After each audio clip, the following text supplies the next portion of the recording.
Hello everybody, my name is Ansh, and in today's video, the first video of this channel, I will be covering a UKMT Junior Mathematical Olympiad question from this year's paper, which I sat around a week ago, question B4. So this video is in fact before the solutions have been released, so it'll be interesting to see how to solve this question for anyone else, and this is a very tricky question. So the question, just reading it quickly. A rectangular sheet of paper is labelled ABCD, with AB one of the longer sides. The sheet is folded so that vertex A is placed exactly on top of the opposite vertex C.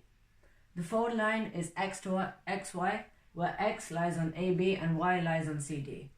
Prove that triangle CXY is isosceles.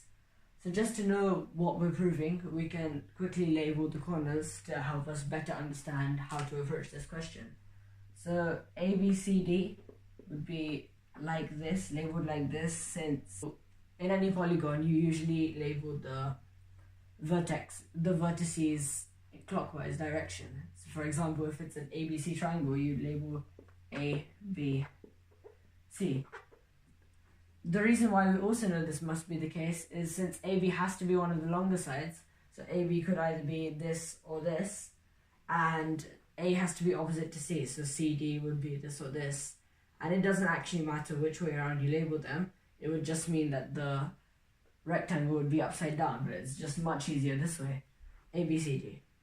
And you can either visualize this, or you can take a piece of paper, which you would have in the exam with you, however you wouldn't be allowed any measuring equipment, and see that if you were to do this in any kind of rectangle shape, X would lie somewhere around here, but since we're not drawing this diagram to scale and we don't need to, it doesn't exactly matter where it is. Doesn't matter exactly where it is on the line, and it would be a diagonal line going from X being more to the right and Y being more to the left. We can draw the line from here to here, so this is the fold line, and X to C, CX, CY, XY, and this is the triangle we're trying to prove is isosceles, triangle CXY. And it will help us much better understand it if we look at the folded shape. And with the folded shape, you can see the triangle CXY here, but since you probably wouldn't be able to see it clearly with the sheets of paper that I've just folded, show as an example, I'm going to quickly sketch it out and you'll see it now. So this is how it looks. You have the paper like this, and when you fold it, this side over here is folded on top, and this is the fold line. The fold line here is XY, so this is X, this is Y, because this is where you folded it, and this dotted line is essentially the line of the side of the paper where it was before, so the side of the rectangle. It's essentially this is CY. It's not on top, so I've drawn it dotted because you don't see it on top, but you can see it underneath since the paper is slightly transparent, it's translucent.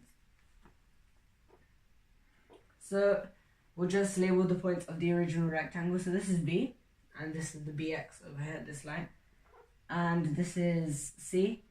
This here would be this is A and C. A and C, because A has come onto C, and this would be D, since it's folded over here, and those are all the points we need to know. Well, all the points we do know.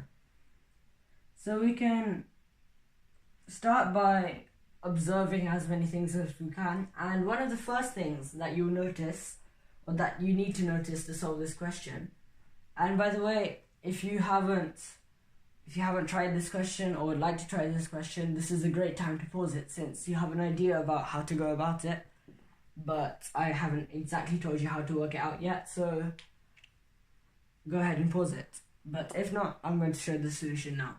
So you notice the two parallel lines, pairs of parallel lines. So one is here, these two lines are parallel, these two.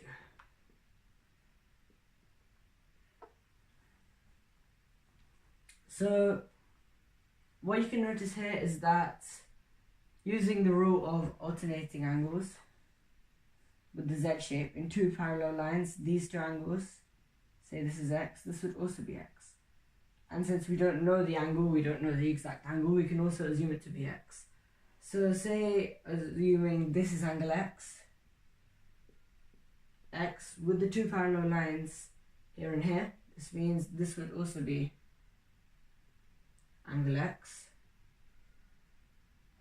And since these two lines are parallel, you can see, we know this is the angle X, since you can see this Z shape forming here.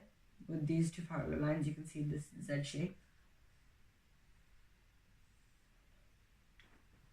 And hence, these are the two corner angles as such, the two alternating angles in the Z shape, BX, A, Y.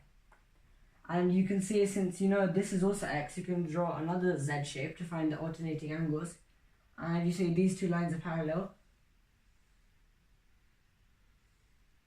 These two lines are parallel, and this is the line joining them. So these are the two alternating angles, and this is also X.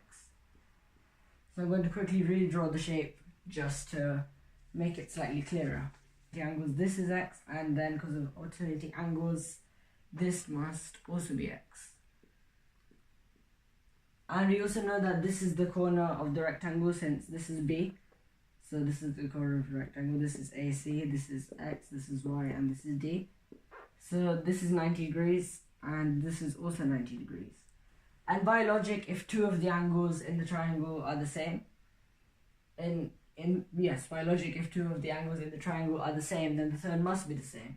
You can have any two, a combination of any two, and these two angles will also always equal the same thing, because X will be the same value for both triangles. Since by logic, these two are the same angle.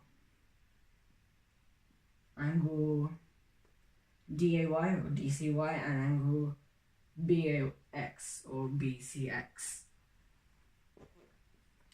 So since we can use the rule ASA to prove the congruency of these two triangles. Congruency meaning that they are exactly the same shape. If you have two angles that are the same in two triangles and a side in between them that is the same in two triangles, then that means both the triangles are congruent. Since these two sides are equal, because they're both the shorter side of the rectangle, this is BC and this would be AD, then you have angle, side, angle, the 90 degrees, the side, and the Y. And you have the same thing here, angle, side, angle, meaning that these two triangles are congruent, meaning that this side, all their sides or their angles are the same, meaning that this side is equal to this side.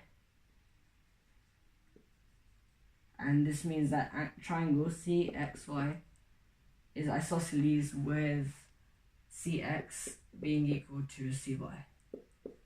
And that is how to solve it.